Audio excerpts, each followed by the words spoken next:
가을이 물씬 무르익어가고 있는 때입니다. 지금은 이제 경술월이고요. 11월 달은 이제 신의 월이고 12월 달은 임자월, 1월 달은 개축월이 됩니다. 경술월, 신해월 이런 때는 가을에서 겨울로 넘어가는 그런 때고요. 가을에서 겨울로 넘어간다는 것은 늦은 저녁에서 깊은 밤으로 넘어가는 거랑 비슷해요. 보통 8시, 9시 8시, 9시가 이제 술 쉬고 해시가 이제 10시, 11시 이런 때가 이제 해시가 되죠. 잠이 들기 직전이 술 쉬고 잠이 드는 시간이 이제 해시고 그래요. 하루를 정리하고 술시가 되면 낮이 이제 끝나는 이제 그 하루 동안 움직였던 것들을 다 정리해서 저 깊은 곳으로 묻어놓는 것이 이제 술시가 되죠. 그래서 이제 더 이상 양의 기운, 밝은 기운이 이제 완전히 사라져서 이제 깊은 밤으로 들어가기 직전이 바로 술시가 돼요. 정리하는 거죠. 모든 것을 다 정리해서 오늘 하루는 어땠는지 반성을 할 수도 있고요. 그래서 깊은 생각을 할 수가 있는 것이 술시가 또 되기도 합니다. 낮이 이제 저물어들고 밝은 것이 한 점 없이 다 이제 깊은 저 깊은 곳으로 스며들어 가는 시간이 술시니까요. 그리고 밤이 이제 물신, 이제 물의 기운이 물신 풍기는 물의 기운이 가득한 해시로 자시로 넘어가는 그런 것이죠. 그러니까 어둠의 순간, 이제 어둠은 물과 비슷하죠. 또 어둠은 또 이렇게 그 지혜랑 또 관계가 있어요. 밝으면 눈에 보이거든요. 그래서 마음이 물질적인 것에 더 마음이 쏟아져요. 어두우면 보이는 게 없어요. 그래가지고 내 마음 속으로 깊이 들어가죠. 우리가 이제 눈을 살짝 감아 보아요. 그리고 보이는 게 없으니까 보이는 것으로 마음이 흘러가지 않고 내 안으로 마음이 들어오기가 쉽죠. 물론 눈 감고도 우리는 이 생각 저 생각 엉뚱한 생각들도 많이 합니다만 그래도 눈을 뜨면 보이는 것에 시선이 가게 되고 그것을 분별하게 되고 그래요. 그러니까 보이는 것의 종말의 시간이 바로 술시고요. 이제 해시 자시는 안 보이는 시간, 검은 시간, 깜깜한 시간. 그래서 이렇게 그 보이는 것의 종말을 구하는 이런 때는 그 명상이 더 잘 되고 마음이 더 차분해지고 이렇게 될 수가 있는 것이죠. 깊은 마음을 들여다볼 수가 있어요. 그래서 저녁에 기도하는 게 좋냐, 새벽에 기도하는 게 좋냐. 새벽 기도를 좋아하는 사람도 있고 저녁 기도를 좋아하는 사람도 있고 기도나 수행, 명상 이런 거 할 때 낮에 명상할 수도 있지만 낮에는 여러분들의 직장도 다니고 뭐 이렇게 할 일이 많이 있잖아요. 바빠요, 낮에는. 그래서 낮에 일정한 시간에 매일매일 기도나 명상하기가 쉽지 않은데 아침에 일어나서 새벽이라든지 자기 직전은 자기가 매일매일 루틴을 가지고 계속 명상이나 기도 또 상경 이런 것들을 할 수가 있습니다. 저녁에도 좋고요. 새벽에도 좋습니다. 그 느낌이 약간 다르죠. 저녁에는 조금 전에 말한 대로 하루 종일 돌아다녔던 모든 것에 대한 종말, 보이는 모든 것에 대한 종말의 시간, 묻어지는 시간, 저 안으로 쏙 들어가는 시간이니까요. 정리하는 참회의 기도 이런 것이 훨씬 더 잘 어울리고요. 그리고 참회하면서 내일은 또 어떻게 하겠다라는 다짐, 원력 이런 것들을 하는 게 참 저절로 그냥 그렇게 되고요. 새벽에는 이제 인시가 되잖아. 좀 늦으면 묘시가 될 수도 있고요. 인이라든지 묘라는 거는 이제 새로 시작한다, 도전한다 이런 의미가 있거든요. 그리고 아침에는 오늘 하루는 뭘 하지? 그걸 이제 그 새벽 4시, 5시에는 생각을 하는 거죠. 오늘 하루 벌어질 일들, 난 이렇게 오늘은 어디 가고 직장에 가고 아니면 점심은 누구랑 먹고 저녁은 누구랑 먹고 이게 이제 아직 벌어지지 않은 일들에 대한 이제 계획이나 생각을 하는 것이 바로 인시가 되는 거예요. 그래서 기도도 당연히 이제 그런 식으로 되기도 하죠. 새로운 걸 도전하고 새로운 뭘 할 계획을 하고 뭘 할 것인지를 자꾸 이렇게 이제 하는 것이 오늘 하루 어떻게 할 것인지 이런 것들을 생각을 더 많이 하는 것이 이제 인시가 되기가 쉽습니다.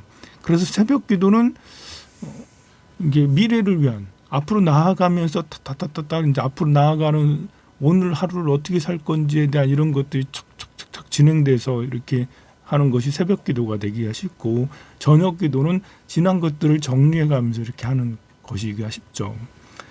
물론 새벽에도 지난 어제 한 일에 대해서 참여하고 또 발언할 수가 있겠지만 이제 그 어느 쪽에 더 영향력이 있느냐라고 한다면 새벽에는 그런 특성이 있고요. 저녁에는 이런 특성이 있습니다. 그렇다면 저녁에도 명상하고 새벽에도 명상하고 그러면 더 좋겠네요.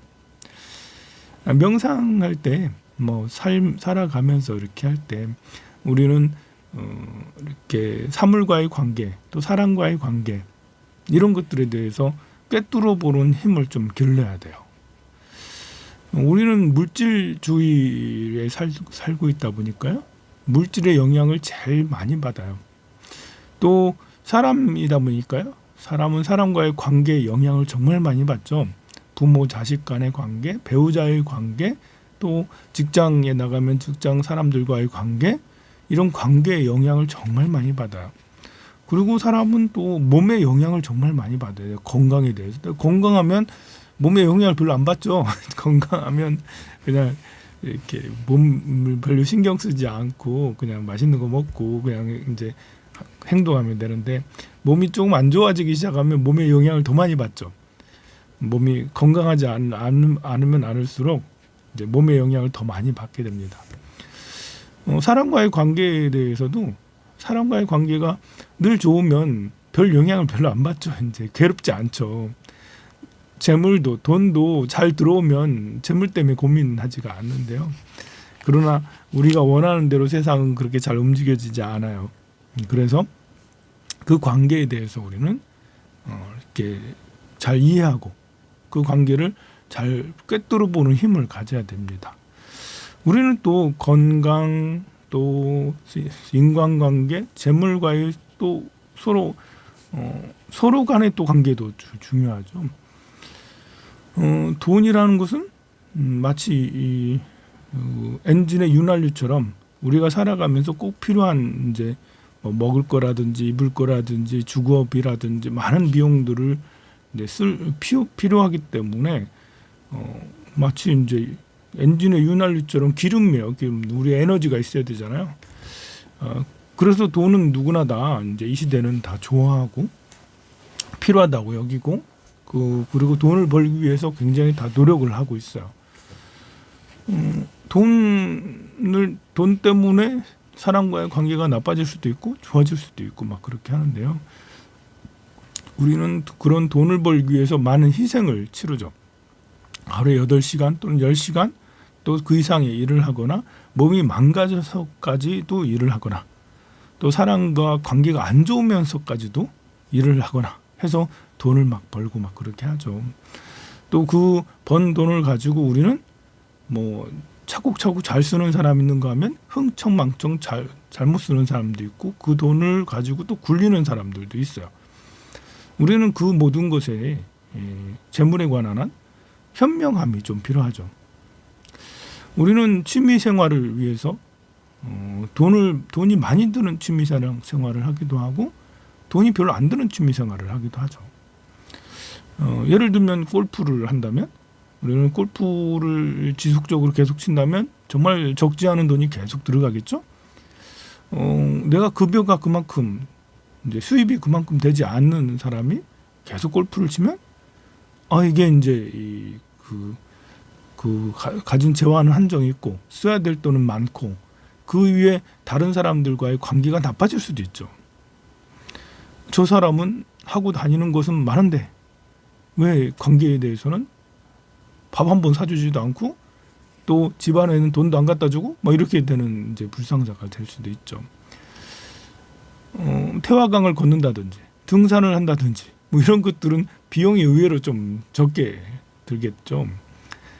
또 뭐 이렇게 가지고 다니는 장식물에 관심이 많으면 그런 명품을 좋아하면 명품 값은 또 굉장히 높습니다. 그래서 재화가 한정이 있는데 명품을 좋아하게 되면 그럼 늘 마음이 쪼달리기가 쉬워요. 가방에 500만 원짜리, 1000만 원짜리 가방, 또 1억 원, 2억 원짜리 뭐 자동차, 그 외에 다른 명품들 뭐 이런 것들을 소유하려면 이게 이제 늘 쪼달리기가 쉬워요. 또 좋은 집에 살아야지 이러면서 이제 50평, 40평 이상의 신축 아파트 이런 것들을 또 이렇게 하면 수입이 그만큼 되면 괜찮은데 그렇지 않으면 그것 때문에 또 쪼달리고 그래요. 그러니 이제 이렇게 그 관계가 우리가 마음을 정리를 해야 되겠죠. 이렇게 필요 이상 나에게 수준이 어느 정도가 맞는지,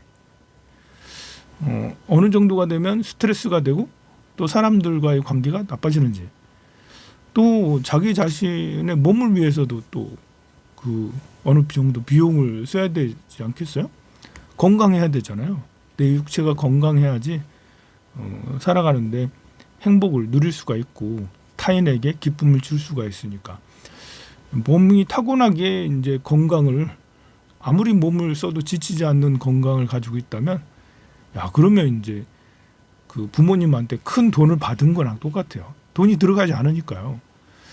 그런데 이제 나이가 들면 들수록 여기가 고장 나고 좀 이제 힘이 약해지고 하면 그럼 홍삼이라도 한 번 더 먹어야 되고 또 영양가 높은 어떤 것이 먹어야 되고 또 약도 먹어야 되고 또 비타민 C라도 먹어야 되고 지속적으로 이렇게 해야 되고 또 마사지도 또 받아야 되고 뭐 이렇게 해서 들어가는 비용들이 있게 되죠. 그런 것들도 우리가 신체에 투자하는 비용, 또 건강을 위해서 피트니스 센터에 간다든지 요가 센터에 간다든지 그 위에 또 건강을 좋게 해주는 그런 이제 학원에 다니는 것들도 필요하니까요.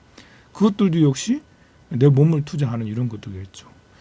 또 몸이 건강하면 행복한 것처럼 사람과의 관계에서도 우리는 행복을 크게 느낄 수 있어요. 사람과의 관계에서도 역시 내가 비용을 어느 정도 들여야 되는 것이죠. 동호회 나갈 수도 있고요.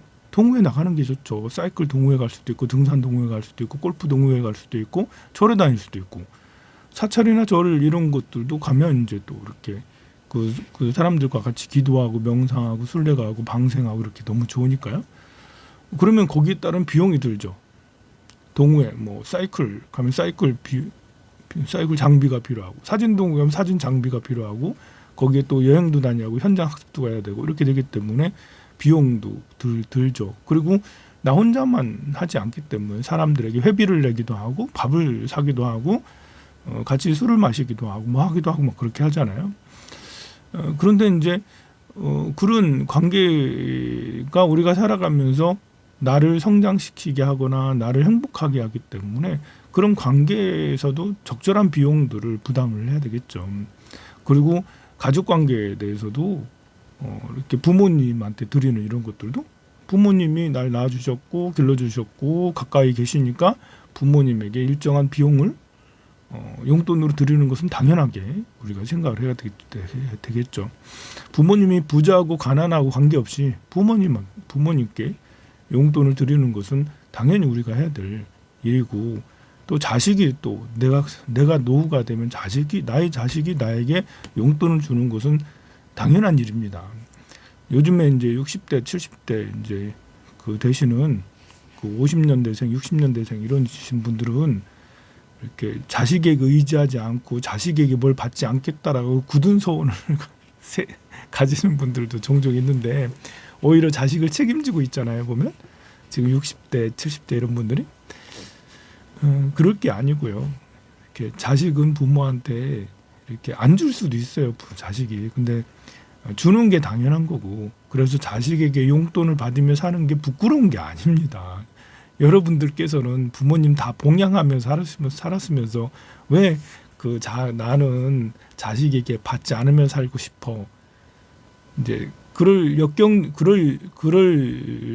여건도 안 되면서 마음은 자식에게 부양받고 싶지 않아, 이런 이제 자존심을 내세우는 경우가 많은데, 그런 건 바람이고요. 자식에게 내가 짐이 돼서는 안 된다는 바람이지만, 인간적인 측면에서 보면 자식이 부모를 봉양하는 건 당연한 겁니다. 당연하게 자식 보고 하라 하는 건 아니지만, 그래도 자식이 부모를 봉양하는 것은 당연한 것이니, 그것을 내가 너무 부담스럽게 내가 자식에게 너무 의지하며 사는 거 아니야? 이렇게 사는 것이 불행한 삶이야? 이렇게 할 게 아니고 당연한 삶이게 된 거죠. 그러니 자식은 또 부모를 봉양을 하는데 비용을 들여야 되고, 우리가 내 자신을 위해서 쓰는 건 엄청 많으면서 부모님을 위해서 쓰는 거는 별로 없다, 이러면 이제 균형이 깨졌다라 할 수가 있겠죠. 또 배우자를 위해서도 써야 되는 거죠.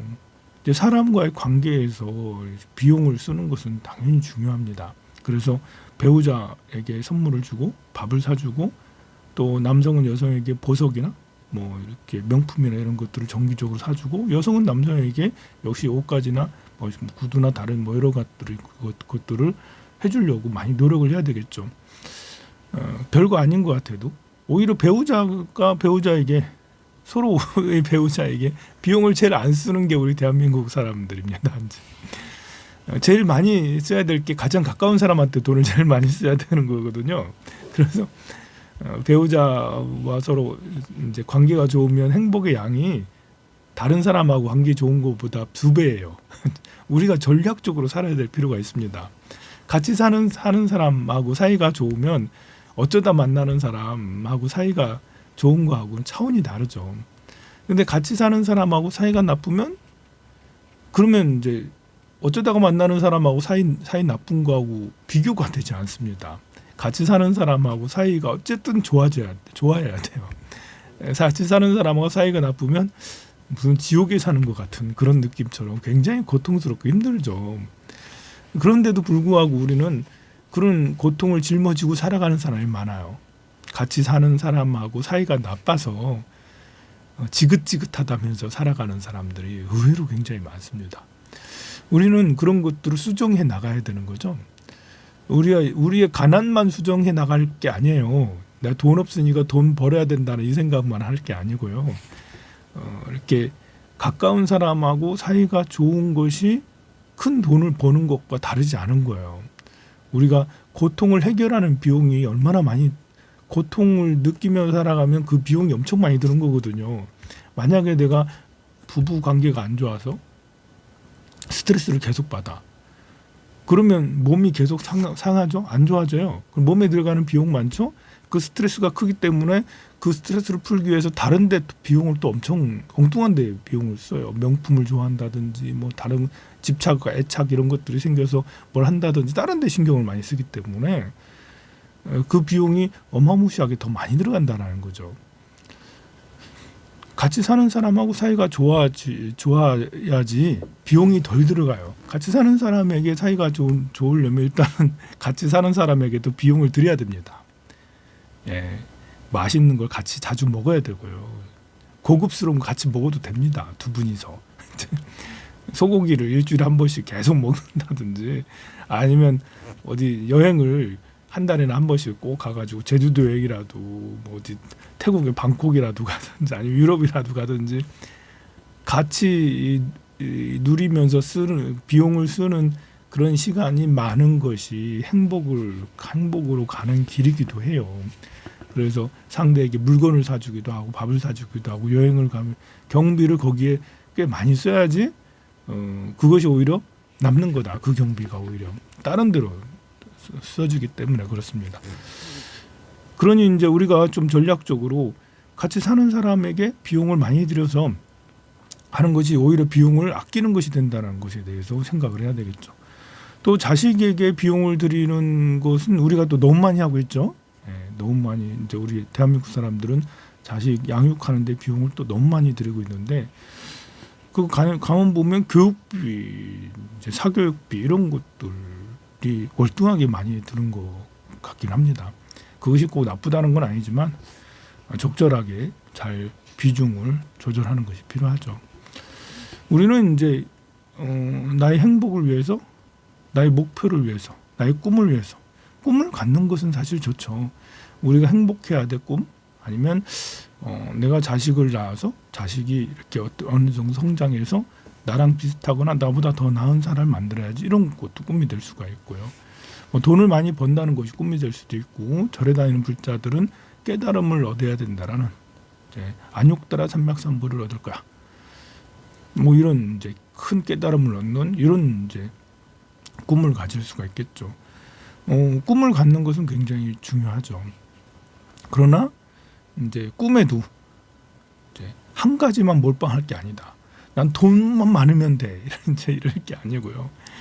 나는 가정을 행복하게 만들 거야. 결혼을 안 한 사람은 나는 예쁜 여자 또는 잘생긴 남자, 아니면 뭐가 되는 그런 이성을 만나서 행복할 거야. 이런 꿈도 나쁘지 않아요. 요즘에는 꿈이 많이 없죠. 사람들이 그 연애도 안 하고 결혼도 안 하고 자식도 안 낳고 하는데요. 그런 부분에 대한 꿈이 없는 거예요. 이제 연애를 아름다운 연애를 할 거야. 또 부부를 아름다운 사랑을 해서 같이 살 거야. 또 훌륭한 자식을 키울 거야. 이렇게 훌륭한 가정을 일굴 거야.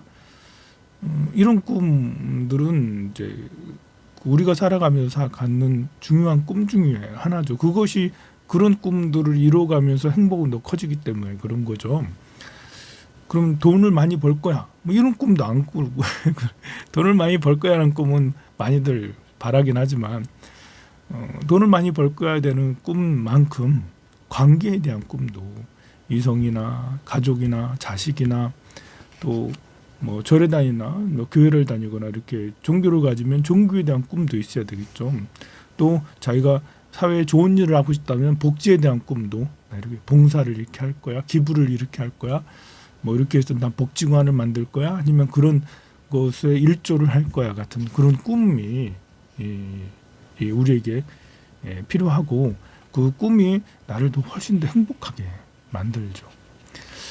그러니 이런 꿈이 우리 사회에 이렇게 보편적으로 펼쳐져 있지 않은 것 같아요. 보면 우리 부모님들도 우리 부부 사이에 대한 꿈이 있어서 서로 꿈을 만들어가고 꿈을 이뤄가고 해서 우리 부모님의 부부 사이가 저는 결코 행복하지 않았다고 보거든요. 우리 부모님이. 또 우리 부모님 세대들이 대체로 그런 것 같고요. 그러니 자식들도 비슷하게 되는 것 같습니다. 그러니 이제 결혼도 안 하죠. 자식을 안 낳는 여러 가지 이유가 있겠지만 자식을 안 낳는 것도 꿈이 없어서 그런 것 같아요. 부모님한테 배워서 이렇게 했어야 되는데, 제가 이렇게 드리는 말씀을 듣고는 여러분들이 한 번쯤은 생각해 볼 수도 있네 할 수도 있지만, 대체로 한 귀로 듣고 한 귀로 흘러요. 또 스님은 결혼도 안 해봤으면서 그런 말을 하냐면서 근데 스님이 말하는 이런 것을 비판할 수도 있고 거부 반응을 갖는 사람들도 의외로 있습니다. 그러나 꿈을 가져야지 더 훨씬 더 행복한 것은 제가 이렇게 지켜본 결과 확실한 것 같아요. 그 꿈을 이제 한 곳으로 돈만 많아야 된다라는 이런 곳을 몰빵하지 마시고요. 곳곳으로 분산하는 게 좋다. 우리 스님들은 이제 한 곳으로 몰빵했죠. 나는 출가해서 깨달음 얻을 거야라는 그런 꿈을 가지고 출가를 하고, 역시 승려 생활을 하면서 계속 나는 이 꿈을 이룰 거야 이라는 그런 목표를 가지고 있는 거. 여기에 몰빵을 했기 때문에 다른 걸 하지 않고 오로지 이것만 하고 있겠죠. 근데 여러분들은 사회생활을 하고 있지 않습니까? 사회생활을 한다면 꿈을 좀 여러 가지를 가지고 인생 목표를 여러 가지를 목표를 삼고 이렇게 해나간다면 결국은 이룰 수 있을 거라고 확신합니다. 군맹평상이라는 불교의 용어죠. 군맹평상. 군맹평상이라는 것은 맹인이, 눈먼 사람이 코끼리를 만지고 평가를 하는 거예요. 이게 눈먼 사람이 코끼리를 만졌어. 눈먼 사람은 코끼리인지 모르죠. 그리고 눈먼 사람이 코끼리를 만지게 하고 사람들한테 그 사람에게 물어봐요. 이게 코끼리예요. 코끼리 어떻게 생겼어요? 이러면 이제 엉덩이를 만진 사람은 코끼리는 넓적해요. 코를 만진 사람은 길쭉한 게 뭐가 있어요. 다리를 만지려면 기둥이 뭐 이렇게 있어요. 뭐 이렇게 하는 것처럼 큰 대상, 코끼리는 크잖아요. 눈이 멀었을 때 사과 만지게 하면 동그래요. 이러면서 조그만하니까 손에 들어오니까 동그래 이렇게 하면서 알 수 있지만 코끼리는 크다고요. 크기 때문에 어느 한 부분밖에 만질 수 없잖아요. 그래서 그 부분만 코끼리라고, 코끼리는 이렇게 생겼다라고 확신을 하는 것이 군맹평상의 가르침이죠. 한 면만 보고 전체를 여긴다. 세상에 사과처럼 조그만 것은 별로 없습니다. 세상은 더 드넓어요. 그래서 내가 보는 면만 세상이 아니고 내가 보거나 듣거나 만지지 않았던 다른 면도 세상에 있어요.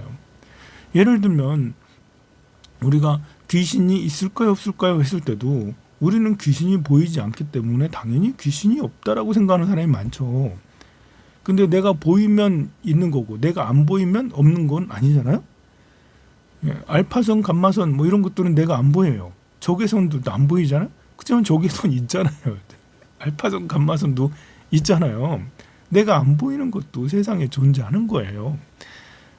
이제 귀신의 문제는 정말 안 존재하지 않을 수도 있겠지만 내가 안 보이기 때문에 귀신이 없다라는 것은 심각한 오류이죠. 내가 보이는 것은 있고 보이지 않는 것은 없다. 이렇게 할 수는 없습니다. 천국이 있어요. 귀신이 있는 거하고는 또 천국하고는 또 다르죠. 귀신이 있다라고 느끼는 것은 우리가 살면서 그 어떤 사람들은 그걸 느끼기 때문에 그래요.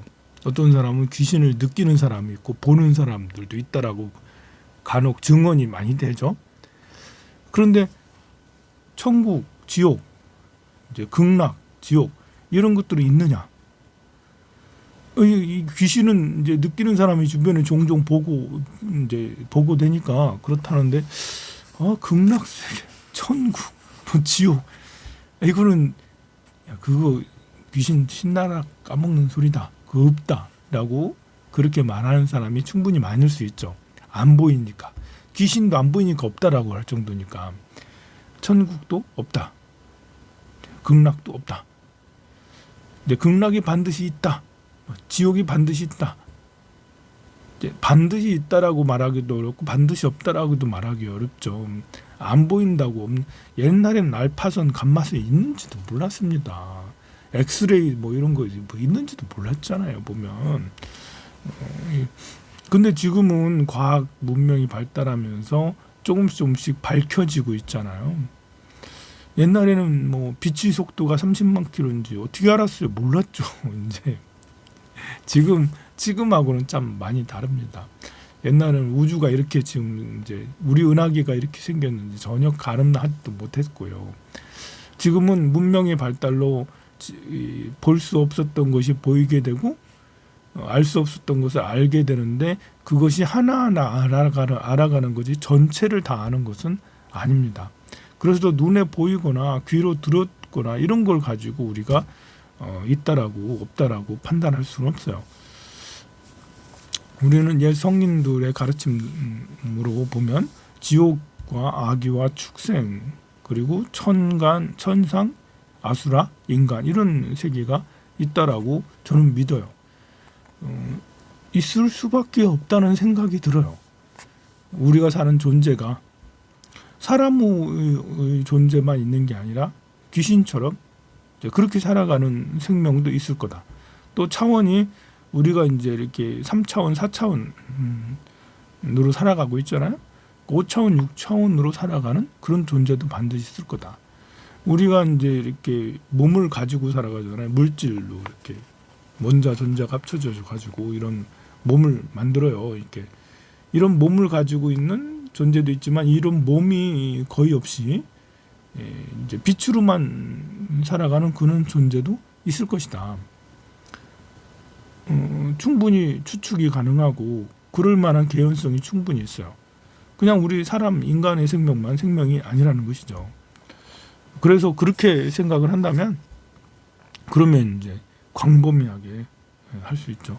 군맹평상은 세상을 바라보는데 내가 보이는 것만 가지고 이게 세상이야 라고 그러지 말고, 이 코끼리 엉덩이를 만지고 또 누군가는 코를 만졌다고 그러고 누군가는 다리를 만졌다고 그러고 누군가는 등을 만졌다고 그러고 누군가는 머리를 만졌다라고 그렇게 했을 때 그걸 종합해서 이렇게 구체적으로 3차원화 시켜서 한번 코끼리를 재조명하려는 노력, 그런 노력을 통해서 우리는 통찰의 힘, 꿰뚫어 보는 힘을 가질 수 있는 것이죠. 우리 절에서는 이제 제가 이렇게 주지다 보니까요, 이제 사람들이 이제 그 어떤 일이 있거나 서로 갈등이 있거나 뭐가 있거나 뭐 이렇게 했을 때 저한테 이렇게 전달을 해주는 사람도 있지만 그렇지 않은 경우도 많아요. 그래서 이게 그 우리 사람들 사이에 이제 조직 사회에서 제일 자주 있는 구설 중에 하나가 이제 고자질이 이제 제일 자주 갈등이 생기는 거잖아요. 누가 나한테 일러 바쳐. 아이, 저 거사님은, 저 보살님은, 저 누구는 뭐 어떻더라고. 일러 바치는 게 아닌데 일러 바친다고 보일 수도 있죠. 그런 얘기를 하니까. 그런데 이제 당사자는 일러 바친다라고 그렇게 생각을 하겠지만, 근데 저는 이제 이렇게 누가 얘기를 하지 않아도 분위기나 느낌이나 이런 것들을 보면 상황이 돌아가는 것이 느껴지잖아요. 이제 누가 얘기해야지만 아는 이런 게 아니고 그냥 이렇게 분위기나 이런 표정이나 이런 것들만 봐도 어떤 일이 일어났구나, 그렇구나, 뭐 이런 것들에 대한 추측을 가질 수 있어요. 그 추측을 100% 다 믿는 건 아니지만, 그래서 절에서 일어날 수 있는 일들이 대부분 패턴들이 비슷해요. 패턴이 뭐 특별한 게 아니에요. 몇 가지 패턴밖에 없어요. 사람과의 관계에 대해서도 패턴이 그렇게 많지가 않습니다. 그래서 군맹평상의 가르침에서 보듯이 한 면만 보면 오해를 하고 서로 갈등이 더 심각해지겠지만, 이 엉덩이 만진 사람, 가슴 만진 사람, 머리 만진 사람, 등 만진 사람, 다리 만진 사람, 이런 것들을 종합해서 늘 균형을 가지고 보려고 한다면 사람들, 절에서 일어나는 이런 일들도 얘기해주지 않아도 누가 서로 나한테 얘기해줘도 그 사람 말만 100% 믿는 게 아니잖아요. 이게 균형 잡힌 시선을 중요시 하다 보면 나한테 얘기한 사람의 말을 100% 듣질 않아요. 항상 반대편을 생각하죠. 얘기한 사람의 반대인 그 사람의 입장을 항상 느끼고 이해하려고 노력하죠. 그래서 사람들이 이렇게 고자질한다라고 뭐라 할 게 아닌 거예요. 고자질한다고 해서 고자질한 그 사람의 말대로 스님이 그쪽으로 흘러서 그쪽 편만 들을 거다라고 생각한다면 큰 오산이죠.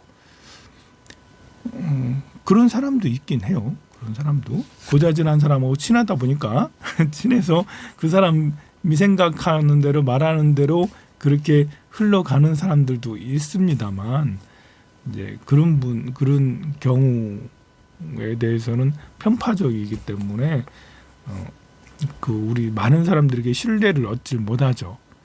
일부 사람들의 말만 듣고 행정 정책을 하거나 말과 행동을 하는 사람은 이미 많은 사람에게 신뢰를 잃었어요. 근데 많은 사람에게 신뢰를 얻고 있는 사람은 그렇지 않다라는 거죠. 많은 사람에게 신뢰를 얻고 있는 사람은 대중들이 이렇게 행동하고 말하는 것에 대한 꿰뚫어 보는 힘이 있어요. 그래서 누가 고자질한다 해도 고자질이 아니고 어떤 보고가 될 수 있는데요. 보고를 한다 해도 그쪽으로 치우치지 않을 수 있죠. 그러니까 우리 살아가면서 그게 참 중요한 것 같아요. 여러분들도 이제 내 친구가 올바른 얘기 해줄 수도 있지만 잘못된 정보를 전해줄 때도 많거든요. 소문이나 이런 그 구설 이런 것들이 진짜도 많이 있지만 이제 엉뚱한 이제 확대된 또 축소된 이런 것들도 많아요. 그런데 내 친구가 그렇게 생각하고 내 친구가 이쪽 편이라고 해서 그 말을 다 듣고 나도 그와 비슷하게 동조를 하는 것은 이제 문제가 될 수 있죠. 사람마다 성향이 좀 다를 수 있습니다. 사람마다 친구가 얘기하거나 누가 얘기를 하면 그 말이 진심으로 막 와닿는 사람이 있고요. 그거를 곱씹어보고 그걸 이제 균형 있게 보려고 보는 사람들도 있어요. 타고난 것은 있지만 그래도 우리가 나쁜 이야기를 하는 잘못된 이야기를 하는 그런 편에서 이렇게 같이 동조해주고 그렇게 하는 것은 분명히 이제 잘못된 행위이기 때문에 그거에 대해서는 그렇지 않으려고 노력을 해야 되겠죠. 보통 절친이 있거나 절친하고 잘 다니거나 절친을 중요하게 여기거나 이런 분들은 이제 절친의 말을 굉장히 이제 그 절친의 말에 영향을 굉장히 많이 받게 마련입니다. 그 절친이 있어야지 되는 그런 사람이기 때문에 그렇게 되죠. 자, 군맹평상을 통해서 우리는 넓고 큰 시야를 갖는 것이 얼마나 중요한지 생각을 해봤습니다. 또 세상을 보는 데는 단견과 상견이 있어요. 이제 상견이라는 것은 늘 있을 것 같다라는, 이게 늘 성공해야 된다라는 생각을 갖는 게 상견이에요. 늘 잘 돼야 돼. 늘 돈이 많아야 돼. 늘 돈을 벌어야 돼. 늘 쓸 만큼은 있어야 돼. 늘 건강해야 돼. 늘 행복해야지. 늘 우리는 서로 좋아야지. 뭐 이런 게 이제 항상 하는. 물론 이제 그 반대인 실패도 역시 늘 죽어. 늘 나는 안 돼. 늘 되는 게 없어. 우리는 늘 불행해. 계속 그것만 생각을, 체제 전환을 해야 되는, 태세 전환을 해야 되는데 그 태세 전환을 하지 못하고 계속해서 그걸 하고 있는 게 상견이고요. 단견은 끊어지는 거예요. 완전 이게 지금 이렇게 잘못되면 여기서 다시는 기회는 없어.